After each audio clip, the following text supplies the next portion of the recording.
আসসালামু আলাইকুম, welcome my another video. আসলে গতকাল রাত্রে আসছি, আসলে ভিডিও করতে পারিনি। আর আমার গোমবাড়ির এন্দুরু মামা 12টা বাজা দিচ্ছে, তো সেই জন্য আসলে এই গ্যাসের টেবল নিয়ে আসলাম। এন্দুর মামা খাবার নিয়ে আসলাম এন্দুর মারবো বলে। তো এন্দুর দেখি কত দূর আর আমি দেখি কতক্ষণ করতে পারি, সেটাই দেখার বিষয়। কারণ এন্দুরের জ্বালা আর ভালো লাগতেছে না। তো আমাদের এলাকায় ভুট্টা বাড়ি, এই যে ভুট্টা বাড়ি, ভুট্টা ভালোই হয়েছে মোটামুটি, মাশাল্লাহ। তো এন্দুর এক জায়গায় ধরছে আর এক জায়গায় ছিটে দিছে, মানে এমন অবস্থা সেটা আসলে কল্পনার বাইরে।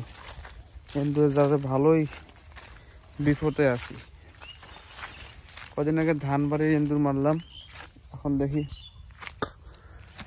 দেখি গমবাইতে আবার নতুন করে ধরছে। কারণ চতুর্দিকে এখন ধান কাটা শেষ, এখন গমবাইতের মধ্যে আশ্রয় নিচ্ছে তারা।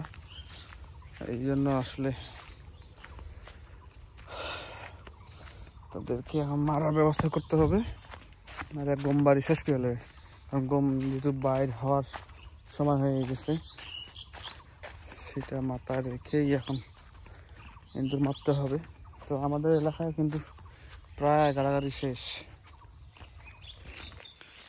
তো বন্ধুরা, আমার কিছু ভিডিও আপলোড হয়তো কিছুক্ষণের মধ্যেই হবে আমার ফেসবুক পেজে এবং ইউটিউব চ্যানেলে।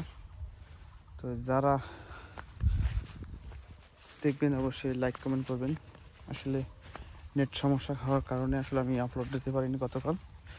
তো এই আর কি, এখন আমার এন্দুর মারায় প্রস্তুতি করতে হবে, নাহলে এন্দুর আমার গম শেষ কি হয়ে যাবে। আসলে আমার কয়েকদিন থেকে ঠান্ডা, মানে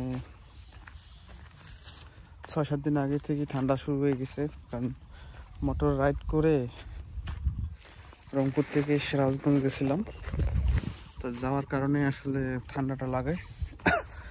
এই ঠান্ডা থেকে শুরু হয় মোটামুটি জ্বর, মাথা ব্যথা, তারপর হচ্ছে কাশি। এই জন্য আসলে তার সাথে আমার ছেলেটারও পক্স উঠছিল, মানে এমন অবস্থা। এখন কথা, যাই হোক, যেহেতু মাঘ মাসের ঠান্ডা, আসলে বুকে কফ জমে গেছে, এই জন্য আসলে ঠান্ডাটা বেশি কষ্টকর। তো ঠিক আছে, আমি এন্দুর মারার ভিডিও আপনাদের মাঝে দেখাচ্ছি।